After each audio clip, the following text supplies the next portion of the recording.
Good morning friends. આજનો આપણો topic છે સંધિપાત સમુદાય. પ્રીવિયસ લેક્ચરમાં મેં તમને નુપુરક સમુદાય વિશેની આપણે વાત કરી હતી. તો કોઈ પણ સમુદાય માટે મેં કીધું એ પ્રમાણે આપણે એના નિવાસસ્થાન વિશેની માહિતી આપવાની, દ્વિગર્ભ સ્તરીય ત્રિગર્ભ સ્તરીય હોય તેની માહિતી આપો, આયોજનના સ્તરો વિશેની માહિતી આપવાની રહેશે. ત્યારબાદ આપણે દેહ કોષના આધારે એનું વર્ગીકરણ કરવાનું રહેશે. ખંડતા એવું કંઈ હોય તો એના વિશેની માહિતી આપી દો, સમમિતિ વિશેની માહિતી આપી દો. ત્યારબાદ એના શરીરની અંદર કઈ એવી ખાસ સ્પેશિયલ વિશેષતા કે જેના લીધે એ સમુદાય જે છે એ તમે આઈડેન્ટિફાઈ કરી શકો. ધારો કે મેં તમને કીધું કે ભાઈ નુપુરક સમુદાય, તો નુપુરક સમુદાય જે છે એની ખાસ વિશેષતા એ છે કે સમખંડતાનો ગુણધર્મ ધરાવે છે. એ પોતાના શરીર ઉપર આયમ અને વર્તુળી સ્નાયુઓથી બનેલી રચના જે છે એના શરીર ઉપર જોવા મળે છે, યાની કે એ સમખંડતા ધરાવે છે. એનું શરીર જે છે એ અંદરથી અને બહારથી એક સરખા ખંડોની અંદર વેચાયેલું હોય છે, જેની અંદર મેં તમને ઉદાહરણની અંદર પણ મેં તમને અળસિયું છે, રેતી કીડો છે, જડો છે, આ બધા વિશેની માહિતી આપી હતી. એમાં જે કંઈ થોડા અપવાદરૂપ કેસો હતા એના વિશે પણ માહિતી લીધી હતી કે ભાઈ જે આયામ અને વર્તુળી જે સ્નાયુઓ છે એની પ્રચલનમાં મદદરૂપ કરે છે, પણ રેતી કીડાની અંદર અભિચરણ પાદ જે છે એ આવેલા હોય છે. એટલે કોઈ પણ સમુદાયની અંદર જે પ્રાણીઓ છે એ પ્રાણીઓમાં પણ ઘણી વખત આ રીતના અમુક સ્પેશિયલ વિશેષતાઓ જે છે એ જોવા મળે છે. આ ઉપરાંત જડો છે એના વિશેની માહિતી લીધી હતી. ત્યારબાદ લિંગને આધારે આપણે જ્યારે વાત કરતા હતા કે પ્રાણીઓ આ એકલિંગી છે કે ઉભયલિંગી છે, તો એની અંદર અળસિયું જે છે એ ઉભયલિંગી હતો કે અળસિયું જે છે એ બંને નરજન્યુઓ અને માદાજન્યુઓ ઉત્પન્ન કરવાની વ્યવસ્થા એક જ પ્રાણીની અંદર હોય છે, જ્યારે રેતી કીડો જે છે એ પ્રાણી છે એકલિંગી છે. એની અંદર ટૂંકમાં નર અને માદાજન્યુઓ માટેની રચના જે છે અલગ અલગ પ્રાણીઓમાં જોવા મળે છે. ત્યારબાદ આપણે એ પ્રાણીઓમાં જે પ્રજનન વિશેની માહિતી આપણે લીધી હતી કે એ પ્રાણીઓ જે છે એ કઈ રીતના પ્રજનન કરે છે. રેડી? એટલે આગળ આપણે એ પ્રાણીઓ જે છે એના ઉદાહરણ લીધા હતા. રેડી? એટલે આ રીતના આપણે નુપુરક સમુદાય જે છે એનું આપણે ક્વિક રિવિઝન લઈ લીધું. હવે આપણે આજનો જે મેઇન સમુદાય જે છે સંધિપાત સમુદાય, તો આજે આપણે સંધિપાત સમુદાય વિશેની માહિતી લેવાની છે. તો પ્રાણી સૃષ્ટિનું જે વર્ગીકરણ છે, આ વર્ગીકરણની અંદર જો કોઈ મોટામાં મોટો સમુદાય જો કોઈ હોય તો એ છે સંધિપાત સમુદાય. એટલે આના માટે આ સેન્ટેન્સ લખવું યોગ્ય છે કે પ્રાણી સૃષ્ટિનો સૌથી મોટામાં મોટો સમુદાય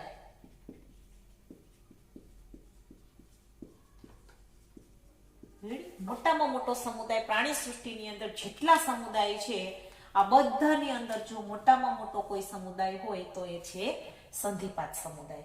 હવે સંધિપાત સમુદાય જે છે એ બધી જાતિઓ પૈકી જે પૃથ્વી ઉપર જેટલી જાતિઓ અત્યાર સુધીમાં જે શોધાયેલ છે, પૃથ્વી પર અત્યાર સુધીમાં શોધાયેલ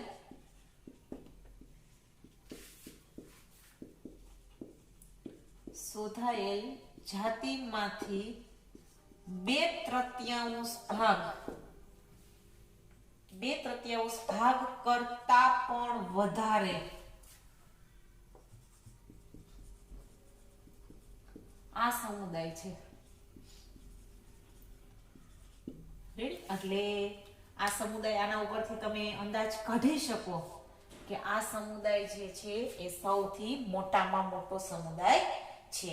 હવે સંધિપાત સમુદાય વિશે જો તમારે સાવ ઇઝીલી એના કેરેક્ટરિસ્ટિક બતાવવા હોય તો સંધિપાત સમુદાયનું સૌથી જાણીતામાં જાણીતું ઉદાહરણ આપણે રોજિંદી લાઈફમાં આપણે નજર સમક્ષ જોઈએ છીએ એ છે વંદો, યાની કે કોકરોચ.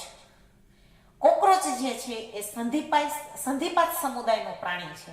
એટલે આ સમુદાય જે છે એનું કેરેક્ટરિસ્ટિક લખવા માટે, એના ગુણધર્મો જે છે એની માહિતી આપવા માટે પહેલા તો સંધિપાત સમુદાય વિશેનું થિયરી લખવી હોય તો પહેલા તમને શું દેખાવું જોઈએ? વંદો અથવા તો કોકરોચ. પછી આગળ વધવાનું. હવે આપણે એના ગુણધર્મો લઈએ, કારણ કે આપણા મગજમાં હવે કોકરોચ આપણે રોજ જોઈએ જ છીએ. રેડી? હવે કઈ નહીં, આપણે બીજું કઈ નહીં કરવાનું. કોકરોચ દેખાય તો આપણે એનું નિરીક્ષણ કરવાનું છે. રેડી? કે જેથી કરીને તમે એ સમુદાય વિશેની માહિતી લખી શકો.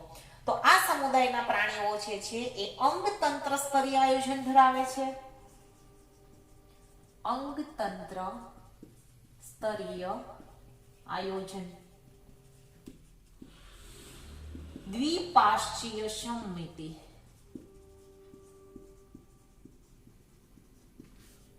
આ બધા એના ગુણધર્મો આપણે લખીએ છીએ. આ ઉપરાંત આ પ્રાણીઓ જે છે એ દેહકોષ્ઠી હોય છે. અંગતંત્ર સ્તરીય આયોજન છે એટલે અહીંયા કંઈક ટૂંકમાં એના જે અંગતંત્રો જે છે એનો વિકાસ થવા માંડ્યો છે. અહીંયા રેડી. આપણે આગળના સમુદાયની અંદર પણ ક્રમિક મેં કીધું એ પ્રમાણે જે વર્ગીકરણનો જે ચાર્ટ છે એ ચાર્ટની અંદર આપણે જે પ્રાણીઓ મેં આપ્યા છે એ પ્રાણીઓના નામ એક ક્રમ પ્રમાણે જ તમારે લખવાના છે. એક ક્રમ પ્રમાણે જ પ્રાણી સૃષ્ટિ જે છે એનો ઉદ્ભવ થયો હતો. અને જાતિઓ જે છે એ અલગ અલગ સમુદાયના પ્રાણીઓ મળતા આવ્યા હતા. એ બધાનું નામાધિકરણ થયું, એની ઓળખ વિધિ થઈ, આ બધી પ્રોસિજર જે છે એ આગળ લીધી હતી. રેડી. એટલે આ એના મુખ્ય ગુણધર્મો વિશેની માહિતી આપી. ત્યારબાદ આ સમુદાયના પ્રાણીઓના શરીર પર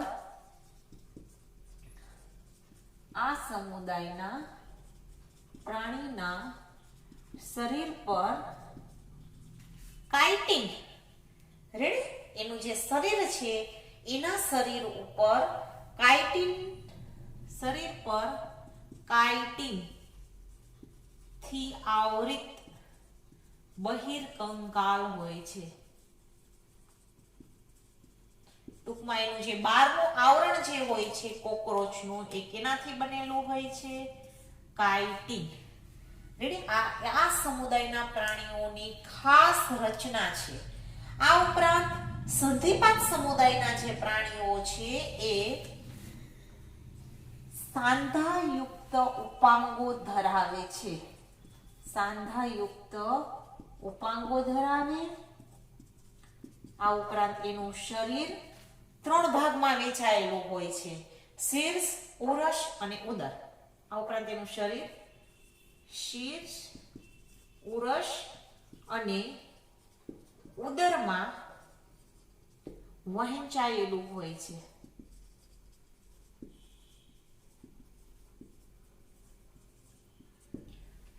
એટલે આ સમુદાયના જે પ્રાણીઓ છે એની એક ખાસિયત શું છે? સાંધાયુક્ત ઉપાંગો. સંધિપાદ. સાંધા, રેડી. એટલે એના ઉપાંગો જે છે એ પણ સાંધાવાળા હોય છે અને એના શરીર પર 3 ભાગની અંદર માર્ક કરજો. એનું શરીર, ઉરસ અને ઉદર. શરીર, શીર્ષ, ઉરસ અને ઉદર. ઉરસ એટલે આપણે ફેફસાનો જે ભાગ કહીએ છીએ ને, ઉરસીય ગુહા. અને ઉદર એટલે શરીર જે છે એ આ રીતના 3 ભાગની અંદર વહેંચાયેલું હોય છે: શીર્ષ, ઉરસ અને ઉદર. રેડી. સાંધાવાળા ઉપાંગો તો એ ધરાવે જ છે. શ્વસનાંગ તરીકે અહીંયા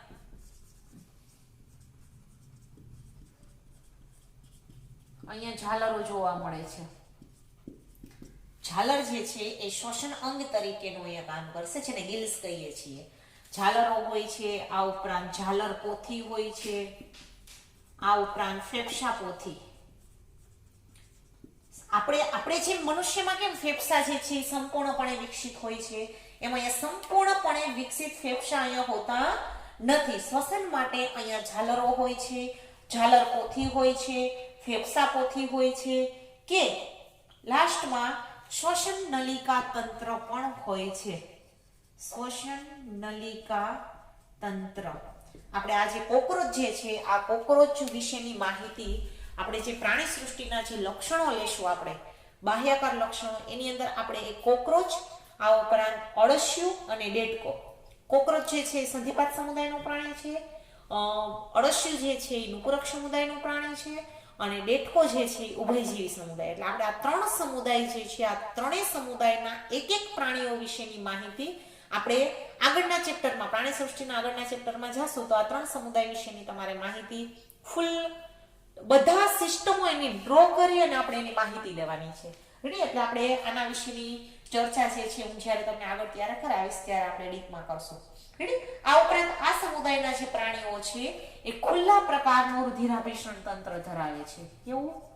ખુલ્લા પ્રકારનું રુધિરાભિસરણ તંત્ર.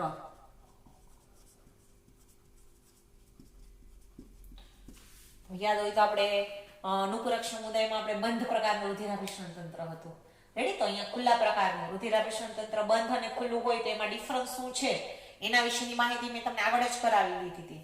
રેડી? આ ઉપરાંત આ સમુદાયના જે પ્રાણીઓ છે એની અંદર આંખો જોવા મળે છે. તમે માર્ક કરજો તો આ સમુદાયના પ્રાણીમાં આંખો હશે. આંખો જે છે એ આમ તો સેન્સરી ઓર્ગન્સ તરીકે ઓળખવામાં આવે છે. રેડી? કે આંખની રચના આ સમુદાયના પ્રાણીઓથી થયેલી હોય છે એટલે અહીંયા આંખો જોવા મળે છે. આ ઉપરાંત સ્થિતિકોષ હોય છે, આંખોની રચના હોય છે. આ ઉપરાંત સ્થિતિકોષ હોય છે. આ ઉપરાંત અહીંયા સમતોલન માટેનું અંગ હોય છે, સમતોલન માટેનું અંગ. રેડી? એટલે આવી રચનાઓ જે છે એ આ સમુદાયના પ્રાણીઓની અંદર જોવા મળે છે. આ બધા શું થયા? એના સેન્સરી ઓર્ગન થયા. ત્યારબાદ આ સમુદાયના જે પ્રાણીઓ છે એ માલપીધિયન નલિકા જે છે એ ઉત્સર્જન માટે આ સમુદાયના પ્રાણીઓમાં માલપીધિયન નલિકા આવેલી હોય છે. આ ખાસ સ્પેશિયલ વિશેષતા છે આ સમુદાયના પ્રાણીની. રેડી? એટલે માલપીધિયન નલિકાઓ હોય છે અને આ સમુદાયના જે પ્રાણીઓ હોય છે એ એકલિંગી હોય છે.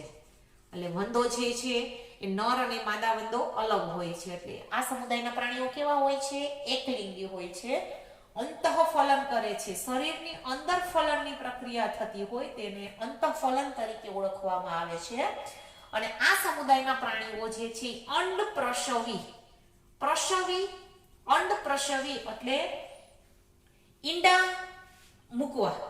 રેડી? ઈંડામાંથી પછી બચ્ચાનો જન્મ થતો હોય છે. અપત્ય પ્રસવી યાની કે બચ્ચાને જન્મ આપો.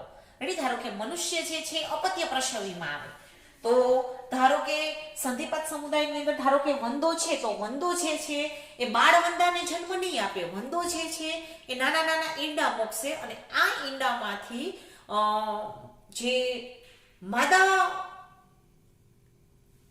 કોકરોચ અથવા તો માદા જે વંદો છે એ જોવા મળશે. રેડી? એટલે આ સમુદાયના પ્રાણીઓ જે છે કેવા હોય છે? અંડપ્રસવી હોય છે આ સમુદાયના પ્રાણીઓ. હવે આ સમુદાયના પ્રાણીઓ જે છે એનો વિકાસ સીધો કે પરોક્ષ હોય છે. એટલે અહીંયા એનો વિકાસ સીધો કે પરોક્ષ હોય છે. એટલે આ એના રચનાઓ વિશેની માહિતી થઈ. અને આ સમુદાયના પ્રાણીઓ જે છે એના ઉદાહરણો તમારી ટેક્સ્ટબુકમાં તમને પેજ નંબર 53 ઉપર સંધિપાત સમુદાયના જે પ્રાણીઓ છે એના ફિગરો જો તમને ડ્રો કરેલા બતાવ્યા છે. જેની અંદર તમને ફિગરની અંદર તમને એક તીડનું ફિગર બતાવેલું છે. જો જે વાડીની અંદર એકદમ તીડ જે છે એનો ઉપદ્રવ ઘણો બધો હોય છે કે જેથી કરીને આ તીડ જે છે ઘણી વખત પાકને નુકસાન કરતા હોય છે. તીડ જે છે એ પણ સંધિપાત સમુદાયનું જ પ્રાણી છે. આ તીડનું માર્ક કરજો, એના ઉપાંગો જે હોય છે સાંધા સાંધા વાળા હોય છે એટલા માટે આપણે એને સંધિપાત સમુદાય કહીએ છીએ. તીડનો ફિગર બતાવ્યો છે. ત્યારબાદ તમને પતંગિયાનો ફિગર બતાવેલો છે. જો એ પણ સંધિપાત સમુદાયમાં આવે. ત્યારબાદ તમને વીછી, તો વીછીની અંદર એક તમે માર્ક કર્યું હશે તો વીછી જે છે એનું શરીર જે છે એ શેષ, ઉરસ અને ઉદર 3 ભાગમાં વહેંચાયેલું હોય છે. એના બધા જ ઉપાંગો જે છે વીછીના એ ઉપાંગો પણ પાછા સાંધા સાંધા વાળા હોય છે. રેડી? એટલે એ પણ એમાં આવશે. ત્યારબાદ તમને એક ઝીંગાનો ફિગર પણ તમને બતાવેલો છે તમારી ટેક્સ્ટબુકમાં. હવે આ ચારે ફિગર જે છે એ તમારે ડ્રો કરવાના છે. કારણ કે આપણે જ્યારે આપણે ભણશું ત્યારે પ્રેક્ટિકલ જ્યારે આપણે લેવાના થશે પ્રાણી સૃષ્ટિના વર્ગીકરણની અંદર, જેની અંદર આપણે આ સંધિપાત સમુદાયના જે પ્રાણીઓ છે એનો ફિગર તમારે જર્નલની અંદર ડ્રો કરવાનો આવશે જ. અત્યારે પણ આપણે ફિગર ટાઈપના ક્વેશ્ચનો જે છે એ પૂછાય છે એમસીક્યુમાં ને એમાં. રેડી? અમુક થિયરીની અંદર પણ ફિગર જે છે એ જરૂરી હોય છે. એટલે સંધિપાત સમુદાયના જે પ્રાણીઓ છે એમાં જે તમને 4 ફિગર આપ્યા છે એ તમારે જનરલી પ્રેક્ટિસ કરવાની છે. અને એ ફિગર તમને આપેલો હોય તો તમે એને ઓળખી આઈડેન્ટિફાઈ કરી શકવા જોઈએ કે આ ફિગર જે છે આનો ઝીંગાનો છે કે આનો છે. એટલે એકવાર તમે ડ્રો કર્યો હોય તો તમારા માટે વધારે ઈઝી રહેશે. રેડી? એટલે આ રીતના સંધિપાત સમુદાયના જે પ્રાણીઓ છે એના મેઇન અંગો વિશેની આપણે એના જે કેરેક્ટરિસ્ટિક છે એના વિશેની આપણે માહિતી લીધી અને એની અંદર જે કંઈ ખાસ અને સ્પેશિયલ જે વિશેષતાઓ છે એના વિશેની મેં અહીં અંડરલાઈન કરી અને તમને સમજાવેલી છે. માલપીધિયન નલિકા જે છે એ ખાસ આ સમુદાયના પ્રાણીઓમાં હોય છે કે જે ઉત્સર્જનનું કામ કરશે. વધારાનો કચરો જે છે એ શરીરની બહાર નીકળવા માટેનું કામ હોય છે. આ ઉપરાંત કાઇટિનથી આવૃત બહિર્કંકાલ આ એની ખાસ ખાસિયત છે.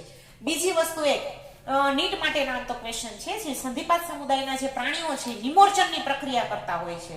તમે ઘણી વખત કોકરોચ તમારા ઘરની અંદર, કારણ કે સંધિપાત સમુદાય જે છે રોજને માટે આપણે જોઈએ છીએ, તો કોકરોચ જે છે તમે માર્ક કરજો એનું ઉપરનું જે આવરણ છે કાઇટિનનું બનેલું બહિર્કંકાળ, એ ઘણી વખત ટૂંકમાં અમુક સમયે એ રિમૂવ કરી દે છે ઉપરનું આવરણ. ત્યારે જે ઉપરનું આવરણ જ્યારે નીકળતો હોય છે ને ત્યારે વ્હાઇટ કલરનો તમને દેખાશે વંદો. આ જે પ્રક્રિયા છે ને નિમોર્ચનની પ્રક્રિયા તરીકે ઓળખવામાં આવે છે. જેમ સાપ કેમ ઉપરની જે ટૂંકમાં સ્કિન જે છે રિમૂવ કરી અને નવી સ્કિન આવતી હોય છે જેને કાચલી તરીકે ઓળખીએ છીએ, સેમ વે એ જ રીતના સંધિપાત સમુદાયના પ્રાણીઓમાં ઘણી વખત કોકરોચ જે છે એ તમારા ઘરની અંદર, જો તમારે સંધિપાત સમુદાયની નિમોર્ચનની પ્રક્રિયાનું નામ લખું છું, આ નીટ માટેનો ક્વેશ્ચન છે. તમારે આની અંદર કઈ આ વસ્તુ આપેલું નથી, પણ આ સંધિપાત સમુદાયની આ એક ખાસિયત છે, નિમોર્ચન. યાની કે એનું જે બહિર્કંકાલ છે એ અમુક સમયે રિમૂવ કરે છે અને નવી સ્કિન આવે છે ટૂંકમાં. ત્યારે વંદો વ્હાઇટ હોય છે તો ધીમે ધીમે છે એનો કલર જે હોય છે ઉપરનું આવરણ જે છે પાછું આવી જશે. રેડી? એટલે આ રીતના સંધિપાત સમુદાય વિશેની આ માહિતી અહીંયા ઓવર થાય છે અને આજનો લેક્ચર પણ અહીંયા ઓવર થાય છે. Thank you.